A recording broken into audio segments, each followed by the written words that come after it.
All right, it's going to be weeks, not months. That's a read right now we're getting from the Attorney General's office. They want to get this out. That is the Mueller report. 82% of Americans are just as eager to see it out as well. They want it made public. The sooner the better. So do a lot of Democrats, we've already told you, and so too the President of the United States.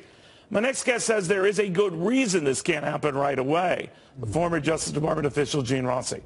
Gene, good to have you. Explain what's involved in this. A lot easier said than done, just getting it out there, right? Absolutely. Listen, everybody, 82%, 85%, we all want the report. We want it in total without any redactions or any changes. But as a former DOJ prosecutor for almost 30 years, here's what I think will happen on the 5th and 4th floors of Main Justice for the Attorney General and Rod Rosenstein, his deputy. They have to look at the report, which is about 800 pages.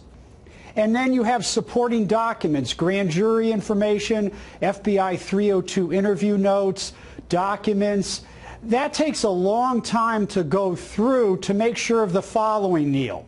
You absolutely cannot release information that jeopardizes an ongoing investigation. That would be foolish. Number two, you can't release information that divulges means and methods of investigative techniques and also national security interests. And so you're going to probably have officials from the CIA, other intelligence agencies opining. And the third area is their information is subject to executive privilege.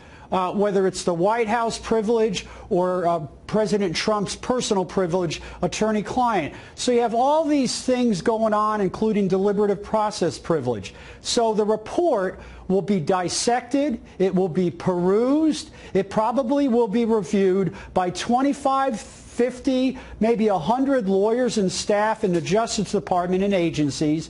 That is going to take time, but at the end of the day, I think a report will be disclosed, but it won't be complete. You'll have a lot of redactions in it. You know, I'm not sure the exact number of pages. I think someone had said it's up to maybe 800, maybe more. And there are millions of pages of, of documentation outlining of some of those findings or on which the overall report is made. So people will start, going through all of that. And then second guessing how the Attorney General characterize its key findings. But I would imagine, Gene, you know far more than I, that if the Attorney General got any of those summations wrong or those bullet points wrong, Mueller himself would have corrected him. Yes, he would. But Neil, I got to stress this to the American people. His letter is only 3.5 pages.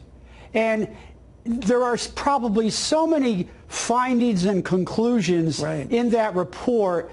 You can't possibly summarize with precision every single finite point. And I got to focus on both the collusion and the obstruction. I want to stress to your viewers this. Attorney General Barr, I feel, correctly concluded that Robert Mueller concluded, that's kind of a double positive there, that there's no collusion. And the word that I want everybody to focus on is this. There was no sufficient evidence to support that anyone, including the president, joined a conspiracy. It takes a lot of evidence to prove that someone joined a conspiracy, especially with the Russian government. That's a high hurdle, and they didn't have sufficient evidence. But what is not in the letter, and this is why I want to see the report, was there information to suggest that the president or others aided and abetted, encouraged, counseled, and consoled the Russians to do a crime. I can tell a bank robber how to get a map and find a bank and what hours to rob the bank. I'm not going to join that conspiracy to rob the bank, but if I'm giving them suggestions or encouraging them to rob the bank, the law says that I could be as guilty as the principal in that conspiracy. That letter doesn't mention that evidence one bit. Now let's go to obstruction. The obstruction essentially was a jump ball. And Robert Mueller, I like him. I have a lot of respect for him. Unforced error. I think he should have said yes or no. But he said I can't decide. Now, we can debate on whether Attorney General Barr should have been the decider, if you will.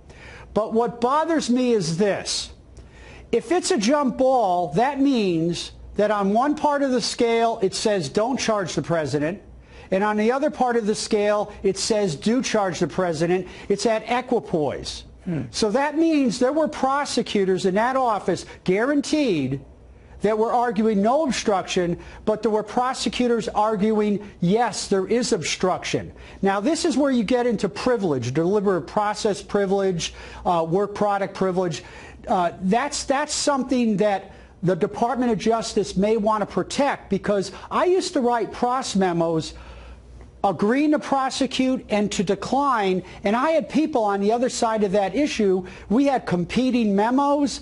Those memos are precious, and Attorney General Barr may not release those memos to protect the whole process that prosecutors have to go to. So on the obstruction, the only complaint I have is, major complaint, is I think Attorney General Barr should have been purer than Caesar's wife. That was I was taught when I got hired in 1989 by the Justice Department. He should have, I think, respectfully, and I said a lot of kind things about Attorney General Barr, he should have stepped back and said, I'm not going to decide this jump ball. I'm going to let either Congress do it, or I'll assign somebody far removed from this to decide the jump ball. That's my major complaint with the letter. Although he did say there was nothing there that could make you think that the president was guilty of obstructing justice, or that he wasn't. So he did kind of leave it open to that final view, right? Well, I respectfully disagree, Neil. Okay. He wrote a memo in June of 2018. I'm talking about his characterization of what was in this. Right, but I'm going back to whether he should have recused himself to be purer than Caesar's wife. And when I got hired by the Justice Department in June of '89, I remember these words vividly. My supervisor told me specifically, you have to be purer than Caesar's wife when you work for the Department of Justice. And I think he should have followed those words that I was taught and just say, you know what, I wrote this memo. Be very careful, right? Be very careful, because you want the trust of the American people. You're right. I didn't mean to jump on you, my friend here, but always very good having you, the former DOJ official. Go to Congressman Doug Collins, the ranking member of the Judiciary Committee. Appreciate your time this morning.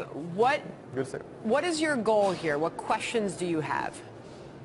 The questions we have is, let's go back. We just found, and the report that was just issued, the summary, showed no collusion. It also showed that there's no obstruction, and we're moving past that. It's a good day for America. But let's go back and find out exactly where we started this. Why did we come to this part just to begin with? And this is something Bill Barr has said that he's willing to look into. It's something that our transcripts that we've been releasing have shown that there was a bias, that there was an agenda driven at the Department of Justice and at the FBI. This is the truth that the American people need to see. They need to have confidence in their Department of Justice. When you dig deeper, what do you expect you'll find? What we're continuing to find already is that we had a cabal of Strzok, Page, and McCabe who took it upon themselves going back to early 2016 through the email investigation. We also find out that the Department of Justice at the very top, Loretta Lynch and others, had pressured and said there was not going to be any findings against Hillary Clinton, which then moved into a Russia investigation, which we saw yesterday with the transcript we released on George Papadopoulos on private citizens trying to get them involved, which then moved in later to what we know as the Mueller investigation. This is a problematic. Now, many of those are not there anymore, but we want to make sure that this does not have the chance of starting again, and that's why we're continuing this process and having transparency for the American people. Your colleague Jim Jordan joined us earlier. He was all fired up. He had this to say.